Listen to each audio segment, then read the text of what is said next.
આમોદ શહેરની પુરસાનગરી ward number 1 વિસ્તારમાં જાહેર જગ્યાએ ઉભરાતી ગટરો અને ગંદકીનું સામ્રાજ્ય જોવા મળી રહ્યું છે। આ વિસ્તારમાં ગટરના ઉભરાતા ગંદા પાણી હવે લોકોના ઘર સુધી પહોંચી વળ્યા છે। લોકોને ઘરની બહાર પગ કેમ મૂકવો તે પણ એક પ્રશ્ન ઊભો થયો છે। બીજી બાજુ કચરાના ઢગલા ખડકાઈ ગયા છે। ઘરના બાળકો જે શાળાએ જતા હોય છે તેમજ વડીલોને પણ પગપાળા ચાલવામાં પારાવાર મુશ્કેલીનો સામનો કરવો પડી રહ્યો છે। સ્થાનિક રહેવાસીઓ સાથે વાત કરતા જણાવ્યું હતું કે આ વિસ્તારમાં ગટરના પાણી ઘણા સમયથી ઉભરાઈ રહ્યા છે, જે અંગે નગરપાલિકામાં અનેક વખત જાણ કરવામાં આવી છે। તેમ છતાં ગટરની સમસ્યાનું નિવારણ કરવા માટે નગરપાલિકા કચેરી તરફથી કોઈ વ્યક્તિ કે કર્મચારી આવ્યા નથી। સાફ સફાઈ ન કરવાના જાણે સમ ખાધા હોય તેમ આ વિસ્તારમાં સાફ સફાઈ પણ કરવામાં આવતી નથી। ઠેર ઠેર કચરાના ઢગલા ખડકાયેલા દેખાય છે।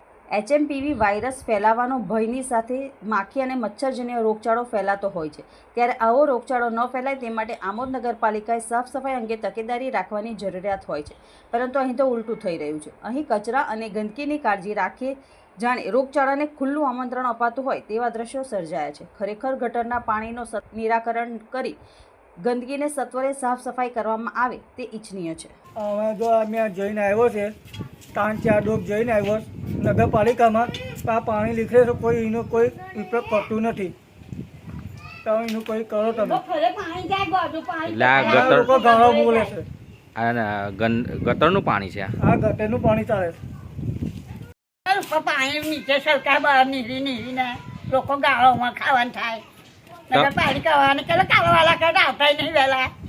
કેટલી વાર રજૂઆત કોર્ટે ગયા હા, કે કઈ ઉપર નહીં કરતો એમનું।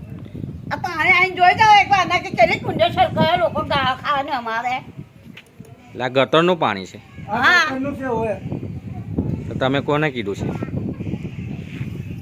અમે કઈ કે પછી એને વાત કરી હતી મેન સાહેબને, કે આ થશે કાલે થશે એવું કરે। આવતા નહીં ને કુંડે સરકાર નાવા ધોવા કઈ જઈએ અમે, અમારે બીજું નીકળશે ને નાવા ધોવા જઈએ।